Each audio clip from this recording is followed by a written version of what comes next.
Of the many UFO-related events that continue to plague planet Earth, none is more perplexing to experts than the escalating reports of USOs, unidentified submerged objects.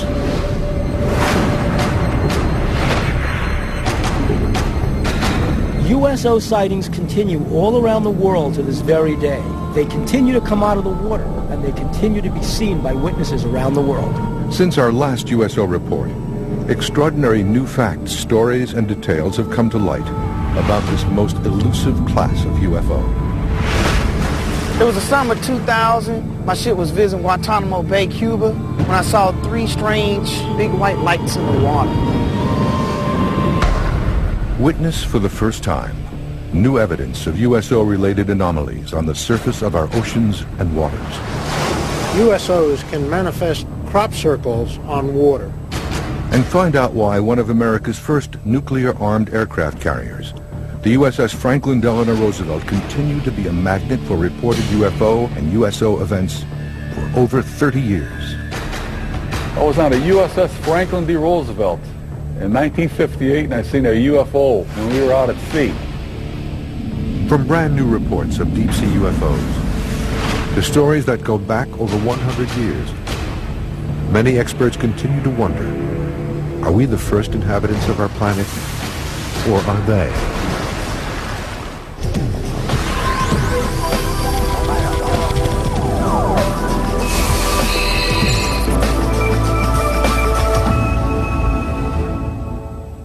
In early 2006, after viewing the History Channel's broadcast of deep-sea UFOs, 36-year-old U.S. Navy Chief Petty Officer Charles Howard was just one person to contact the network with stories and accounts of unusual, frightening, and terrifying unidentified objects in our waters.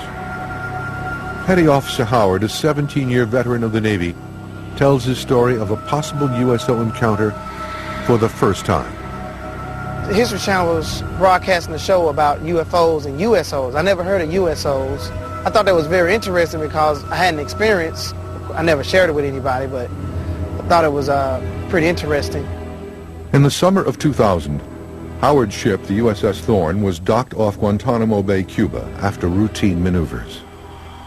It was kind of late, 10 o'clock, so I was coming back to the ship. I'm walking down the pier. I was pretty tired, so I wanted to get back before everybody, so I get back and get some sleep. And the pier was pretty long. I was about 30 paces ahead of everybody. I saw like this glowing white light out of the corner of my eye. I was walking, I kind of looked to the side, and it was glowing under the water. The glowing USO initially appears about 30 yards from the pier. Howard estimates the object at almost 10 feet across. As it approaches, Howard comments he couldn't tell if the object was man-made. At first it kind of like popped up out of nowhere, like a soft white glow. As I'm looking at it, it gets brighter and brighter, and then that's when the other 2 lights popped up behind it. Almost formed like a triangle. It was a light here, and a light here. At first I really wasn't afraid because it was just one soft light. It just was kind of weird to me. But then when the other 2 lights popped up behind it and they started moving, that's when I got kind of afraid. I was like, hey guys, come look at this, look at this. The other seamen respond to Howard's calls, but arrive too late. The USO has disappeared under the water. He has never seen anything like it before or since, and hopes to never see another. I've been out to sea for almost 17 years now. I've never seen anything like this. It was weird. Similar sightings continue to surface from the areas adjacent to Santa Catalina Channel off the coast of Los Angeles. Tomorrow, off a dive ship, we're going to go out with divers to find trace evidence of that 1992 USO sighting right here in Santa Monica Bay. June 14th, 1992, 10:24 p.m. Multiple witnesses reported seeing over 200 bright, disc-shaped objects silently exiting the water and hovering for a moment before bursting into space. Reports of this incident were phoned into local police departments as far away as Malibu. Officer, Sheriff Station. Did anyone report anything strange tonight? Maybe more than one specific strange light. flight? Yes. What exactly happened to you? I'm ashamed to tell you because I think you're going to think I'm crazy. We saw what we thought was a bright light up in the sky. Okay. We could hear it wasn't a helicopter. I'm telling you, I have never been more frightened in my life. On March 9th, 2006, Patrick Uskert, Kevin Brune, and Julius Willis invited the History Channel along on a research expedition to seek evidence of USOs in the Santa Catalina Channel. Where, coincidentally, at 9:37 p.m. the night before, witnesses reported seeing several disc-shaped silver USOs diving into and out of the channel. Uskert, Brune, and Willis were joined on this 11-hour quest by UFO researcher and veteran sailor Captain William Burns, and by Preston Dennett, who first reported on this large-scale 1992 USO event in these waters off of Los Angeles in our previous broadcast. So we're all set today, right?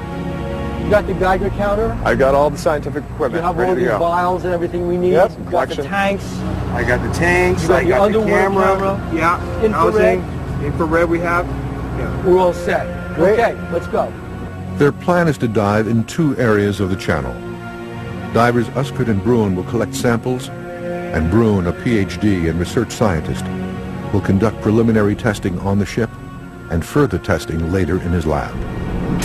Our mission was go down, collect samples, and basically look for any evidence of underwater UFOs. In this largely unexplored area, called the Redondo Trench, detection of USOs has been hampered by its incredible depth, in some places reaching almost 1 mile. Sonar on most ships is incapable of tracking anything this deep. Good morning, folks. Welcome aboard the Pacific Star. I guess we're going to go out to the trench this morning. Trench drops off fast, probably a 60-degree angle. Drops down to, well, my meter goes to 1,400 feet, and I can't find the bottom. We don't want to go too deep because we don't know what's there. Jump, Joe! The ship leaves Redondo Beach, California at 8:37 a.m. It heads due west into the murky waters of the Pacific. The team faces a strong breeze and heavier than normal chop. The only thing that could possibly be worse is if that wind were to pick up. Well, as we get these ground swells rolling through like this, they will stir up the bottom 70, 80 foot down. You have to bump into them down there in order to find anything. At 9:22 a.m., the team catches their first glimpse of something unusual. Look at that! Holy cow! A strange anomaly is witnessed on the surface of the water. Guys, I'm serious. Look at that. The round impression, approximately 15 feet across, vibrates constantly as it is seen to disappear as quickly as it came. Sounds crazy, but there have been a lot of UFO crashes, 40 or 50 at least. So it's entirely possible that there is some type of material down there. There's plenty of places for USOs to hide. That's the trench. The captain orders the anchor down about 2 nautical miles downrange. We're looking for a couple of things. Are there any patterns on the bottom of the water, any trace evidence that remains from the soil? Is there any radioactivity down there? Are there any strange elements? People in this area saw this craft last night. So if that craft was here last night, if that craft left the traces, our guides on the bottom are collecting those traces now and bringing them up to the surface, and we're going to see these traces be tested.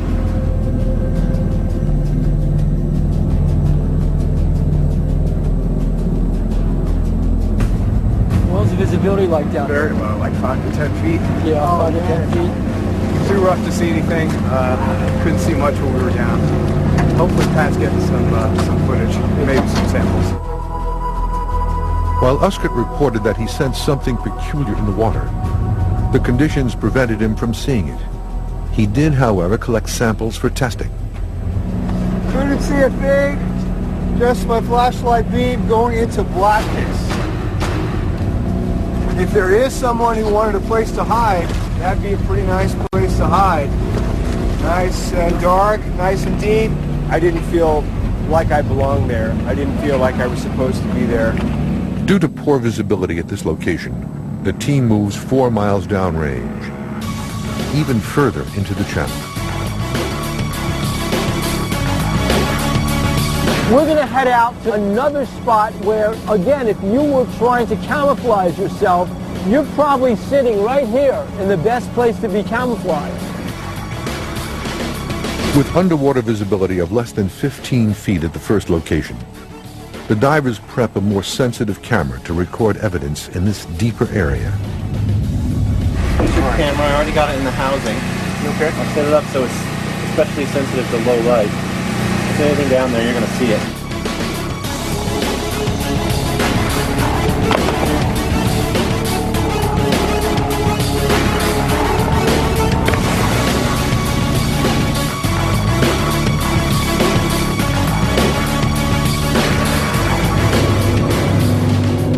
And what you're seeing is they're taking samples from the bottom of the ocean bed, and they're going to be testing these for radioactive traces and chemical traces. USOs leave traces. Maybe they're magnetic, maybe they're highly electrical charged. They're looking to test for electrical charges, for magnetism, and for radioactivity. The clearer conditions at this location help the divers collect samples. And this time, they find something unusual. I'm pretty satisfied with what we collected.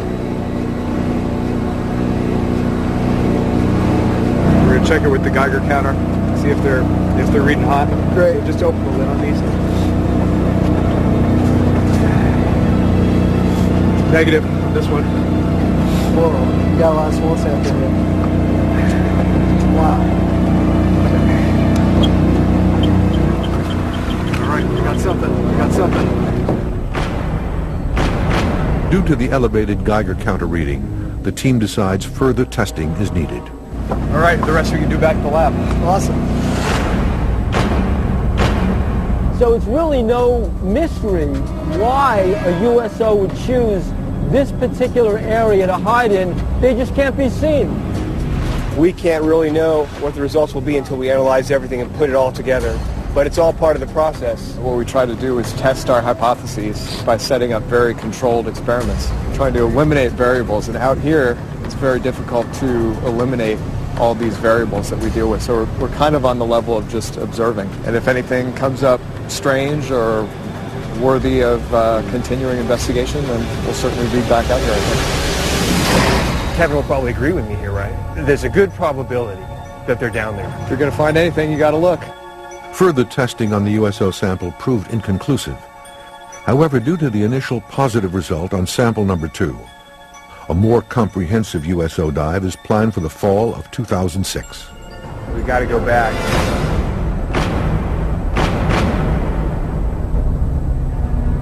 Coming up, we'll open the secret files of one of America's first nuclear-armed aircraft carriers, the USS Franklin D. Roosevelt, to uncover why she continues to be at the heart of the worldwide USO controversy.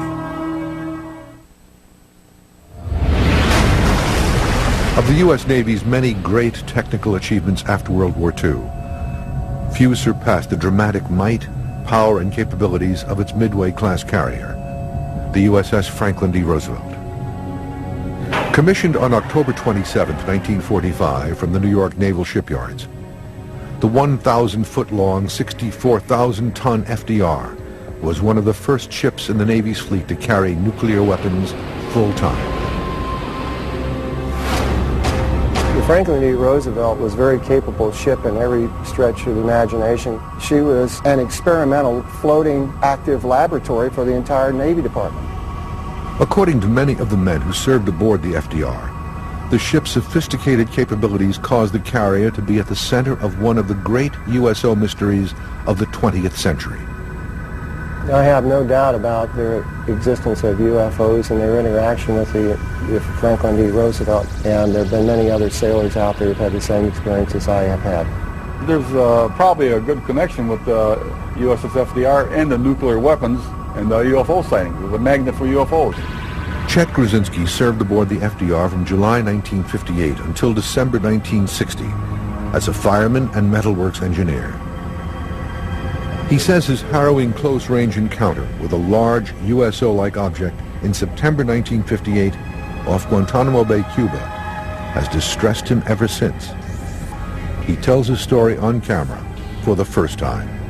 We're down below decks this evening between 8 and 9 o'clock. It was dark outside. A bunch of men come running up the ladder from the engine. My buddy then said, hey, Red, why don't you go up there and see what's going on? So I followed those men all the way up the ladder, up to the hangar deck, all the way up to the flight deck.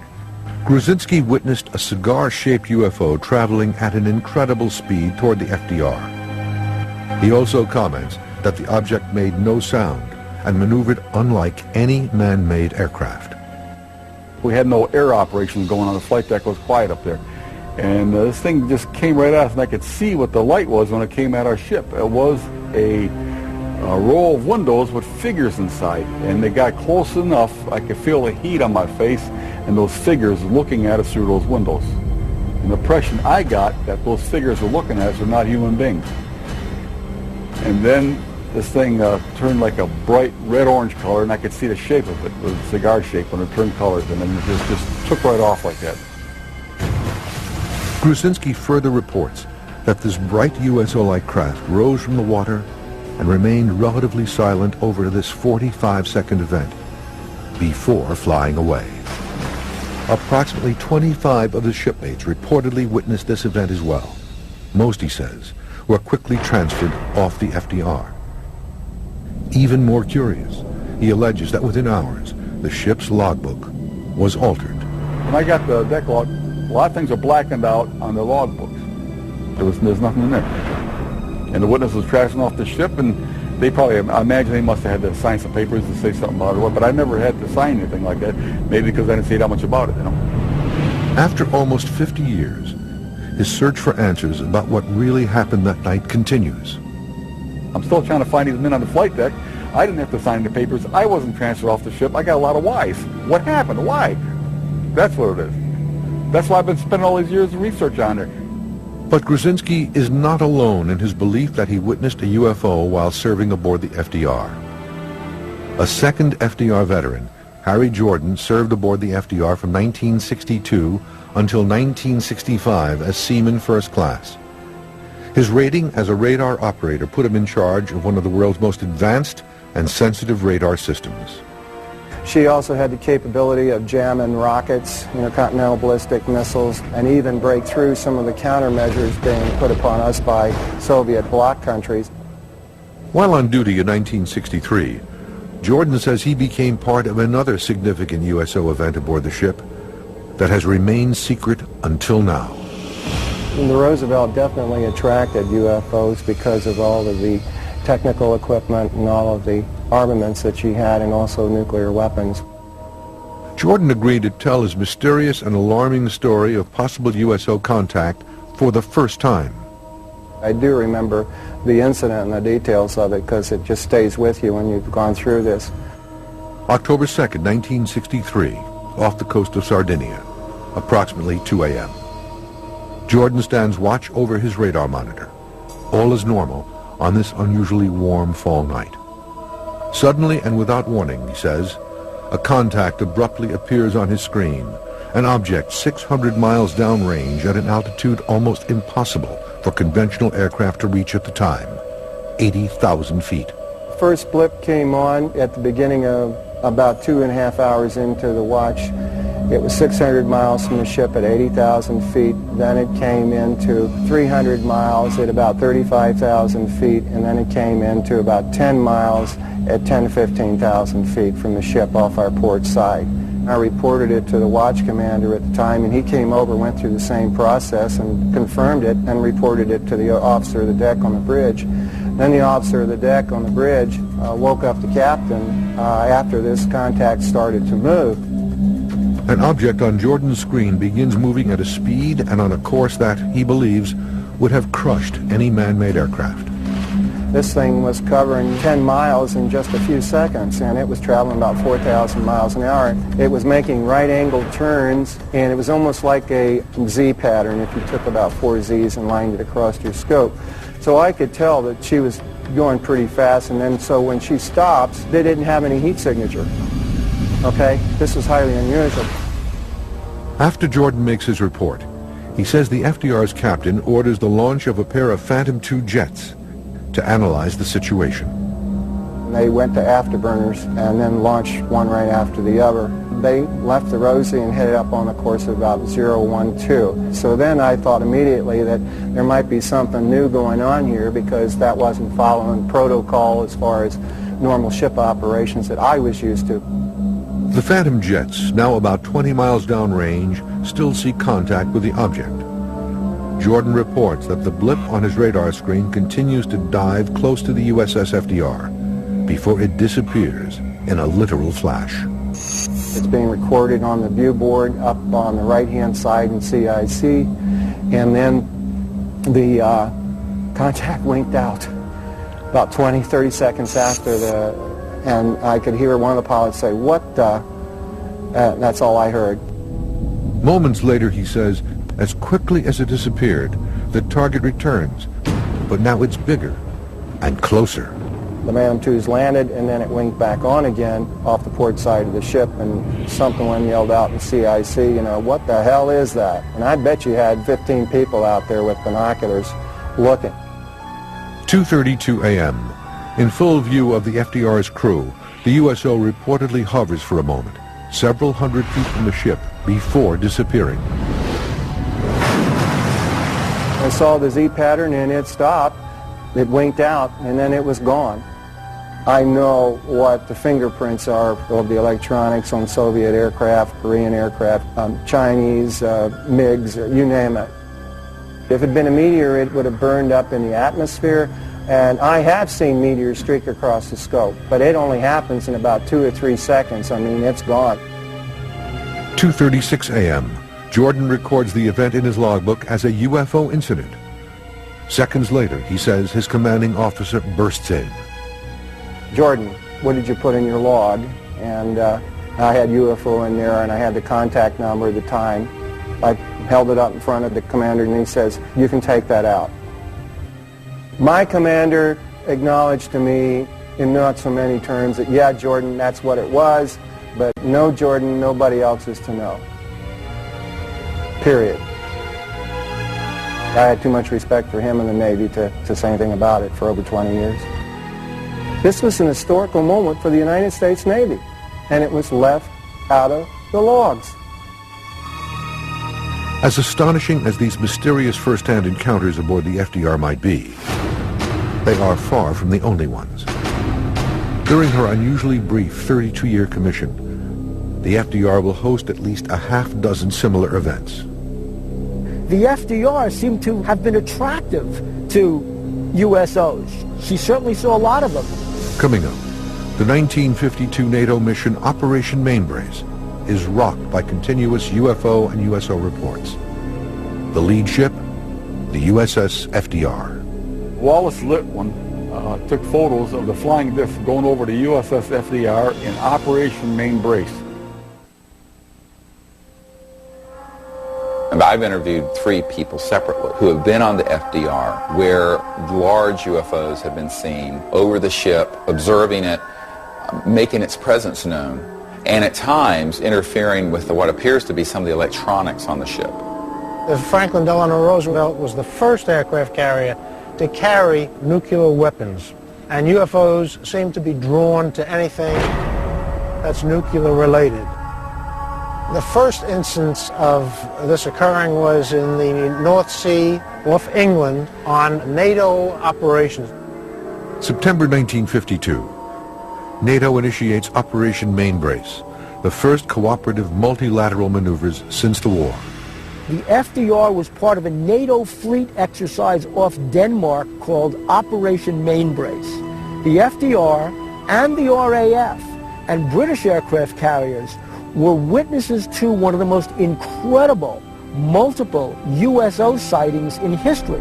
The Ministry of Defense in the UK actually wrote it up as a USO sighting.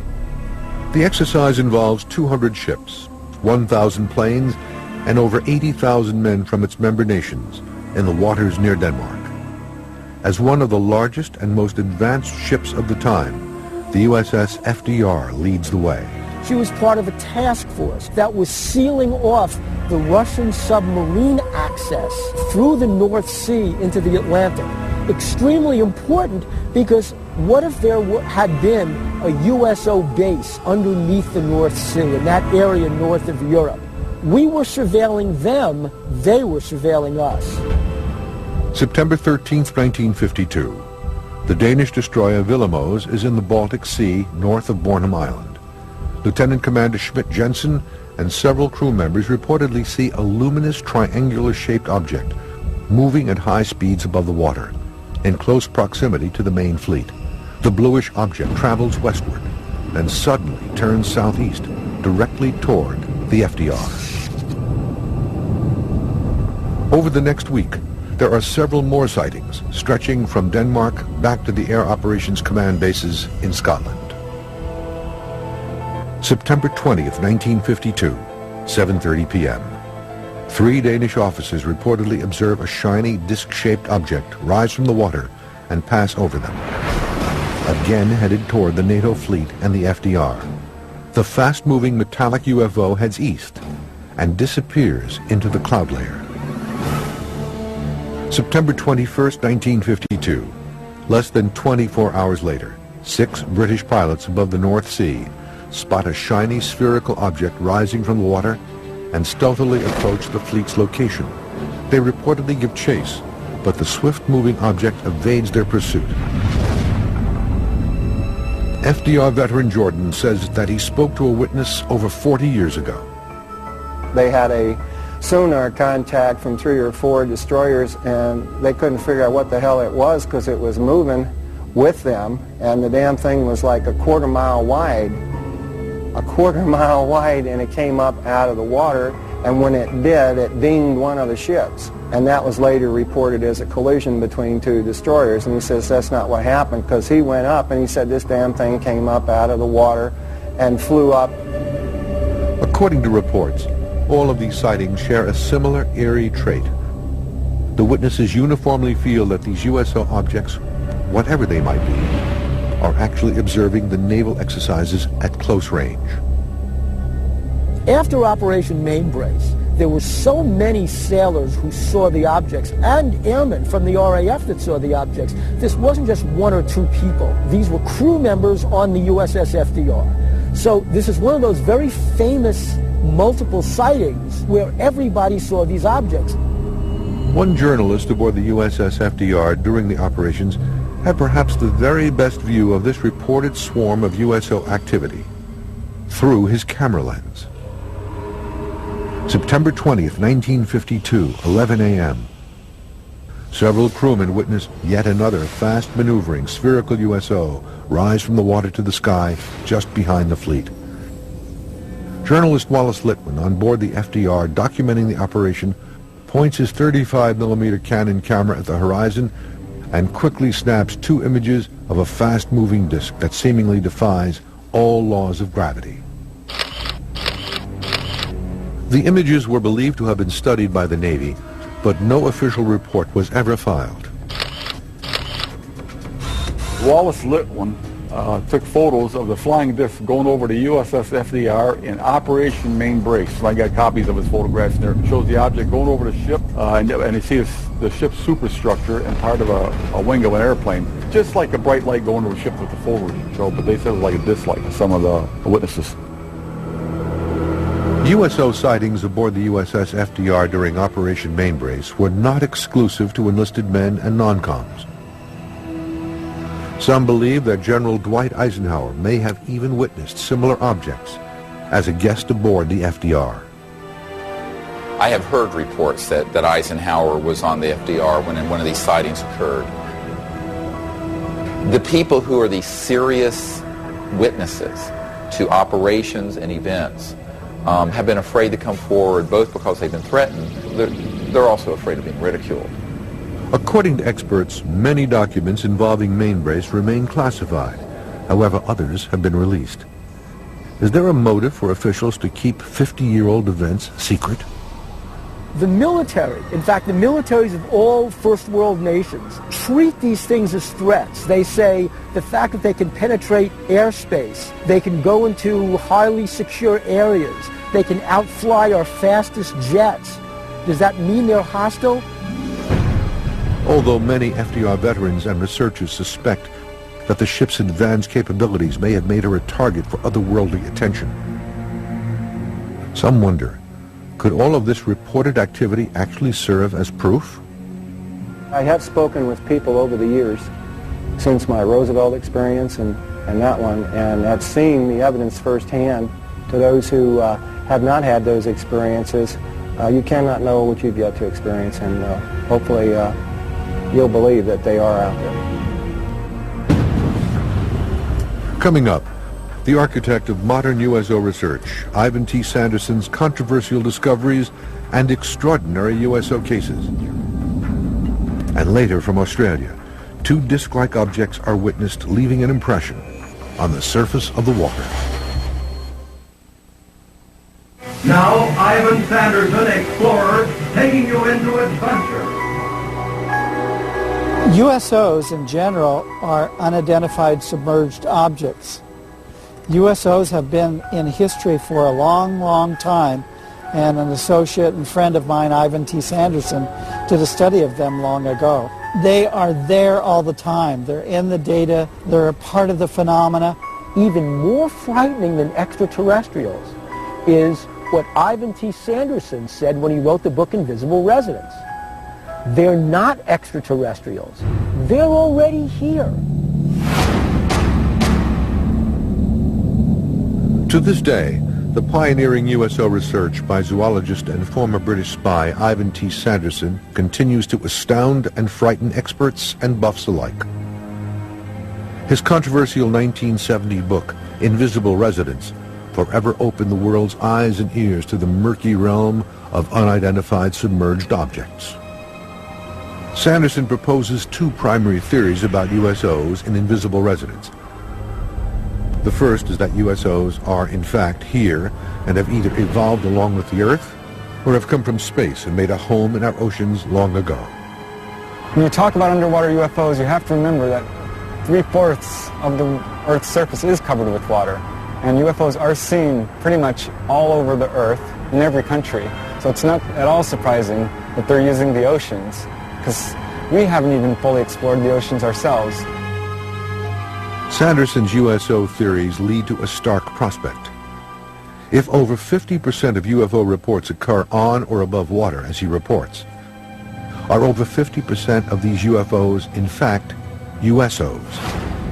You know, UFOs are not just being seen over land. Ivan T. Sanderson said that 50% of all UFOs were actually being seen over bodies of water.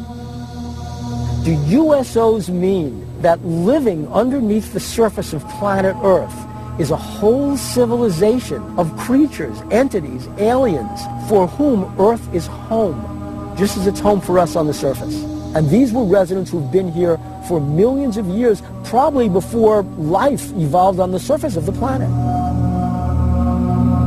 As evidence of his second theory, Sanderson says there are several crucial points across the Earth, together forming an unseen invisible map, triangles that he refers to as vile vortices.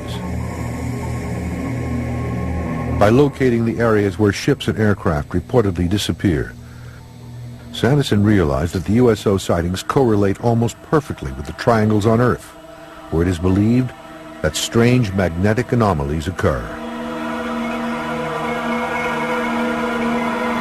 He wondered if some of these unusual spaces, whether they were called triangles or, you know, vortices or whatever, might have unusual animals, might have USOs coming in and out of them. Sanderson's vortices theory has a terrible dark side as well. The major areas of anomaly are the areas located in some of the most treacherous water regions on Earth.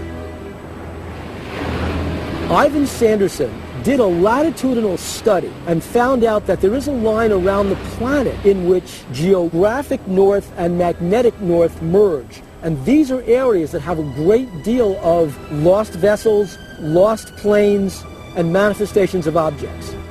After 17 years of research, Sanderson came to one startling conclusion. There is a clear link between the high number of USO reports and the areas of unusual gravitational or vortic poles on Earth. The specific areas where the two intersect are the mysterious triangle regions off Bermuda, Japan, and Australia. I think it's about time that somebody does go into this thing, instead of just sitting sadly and saying it doesn't exist, or saying supposedly go ahead and prove it. According to Sanderson, this link is no coincidence. He believes that the unusual magnetic hotspots on Earth and high number of USO sightings are connected, and for a reason. In fact, some USO researchers have interpreted the vortices as likely locations of USO bases. Where he began to think about underwater bases. Are they aliens from outer space? Are they really interacting with us? And I believe that over time, at various times, there have been concentrated areas of extraterrestrial facilities that are based underwater, very deep and undetectable, where they've been observing what we're doing. USOs might be indigenous to planet Earth. They were even here before we were. A remarkable yet virtually forgotten USO case from Sanderson's research is the mysterious St. Andrew incident off the coast of Nova Scotia, Canada, on October 30th, 1906. One of the great cases from the early part of the 20th century is the SS St. Andrew. She was a vessel that was crossing the Atlantic on her way to Hamburg. She was off Halifax when not only her crew, but passengers aboard that ship sighted a UFO. Sanderson reports that at 4:30 p.m. the ship was bombarded by a huge flaming object that zigzags through the sky, falls into the water, and disappears. But according to his reports, it couldn't have been a meteor, because meteors do not zigzag and move with apparent intelligent control. The story was even covered in the New York Times. First Officer V.E. Spencer says, quote, "I have seen meteors all over the world, but never such a large one as this." Throughout Sanderson's career, a cloud of mystery drifted around him. Sanderson was a part of the British intelligence service, but what we're really cloudy about is a lot of his friends were in the OSS, which was the precursor to the CIA, and then, as we can tell from some of his books, Sanderson had a direct connection to the Office of Navy Intelligence and was getting information from them. Until his death in 1973, Sanderson traversed the globe in search of underwater submerged objects. Today, some USO experts believe his research was provided to him by highly placed government sources. Many of us wonder, was Sanderson still in the intelligence services? Was he still going on some of his expeditions, some of his explorations, and using part of what he was doing to feed back to his old friends in intelligence services, but also getting new information for his books from them too? At the end of his life, weakened by cancer, Sanderson fell victim to friends and enemies alike who coveted his research. A lot of people would back their station wagon up to his bunkhouse and said they were going to borrow files and never brought them back. Speculation continues in various circles about whether secret government operatives removed Sanderson's files, thereby destroying the best cache of deep-sea UFO evidence ever collected. In the beginning, Ivan Sanderson was thinking about USOs as creatures that were in the air, that came into water. Towards the end of his career, he also had to engage in thinking about them as possibly intelligent craft from outer space. Coming up, an eyewitness report of two massive disc-like objects emerging from an Australian lagoon and leaving evidence in its wake.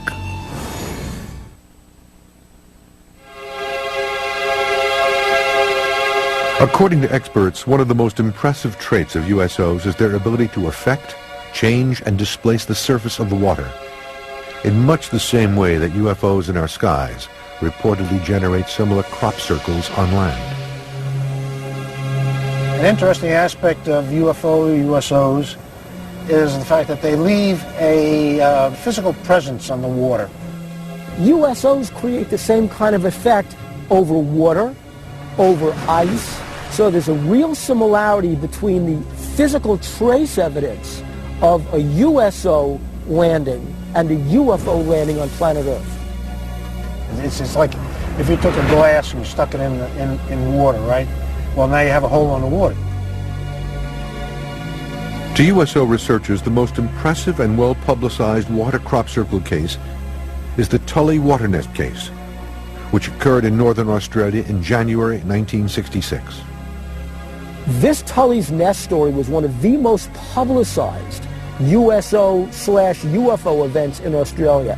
In fact, it had much the same kind of publicity that Roswell had here in the United States because everybody was involved, the military, the newspapers. It became a tourist attraction. People made pilgrimages to Tully's Nest to see where the USO came out of the water.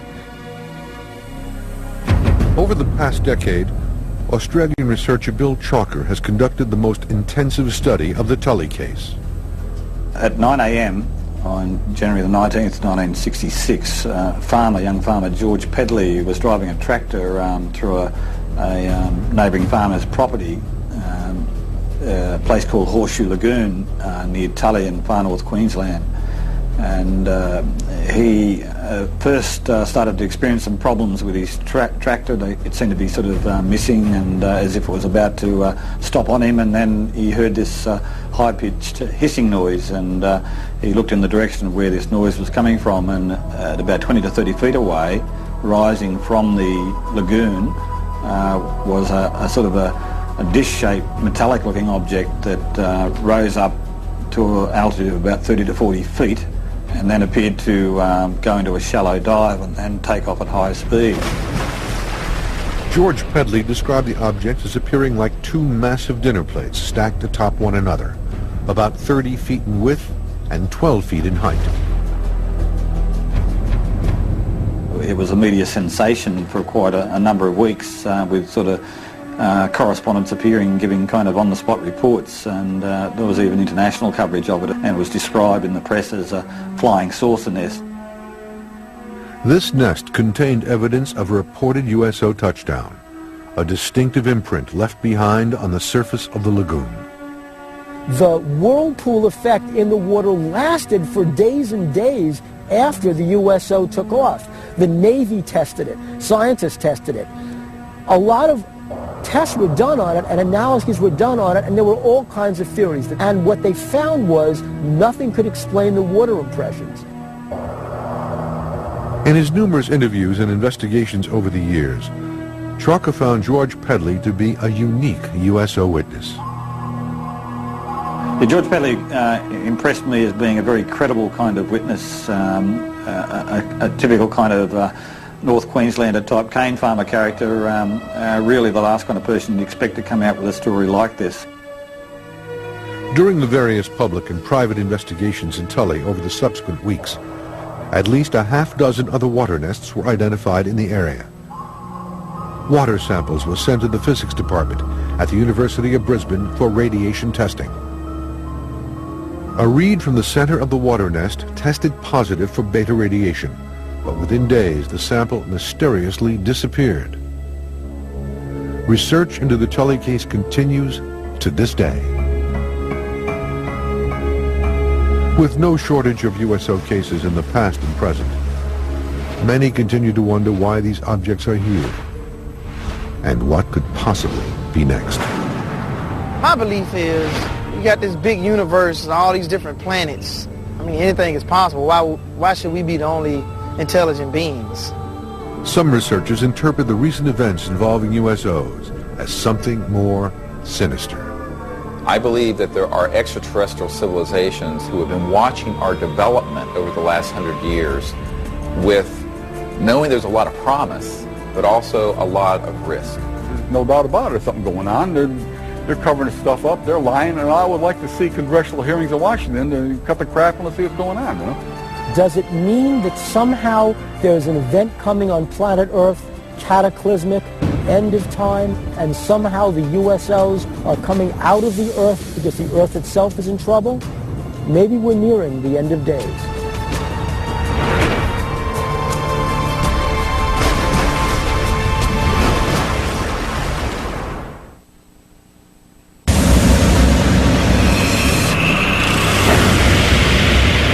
I don't think this has been used for centuries.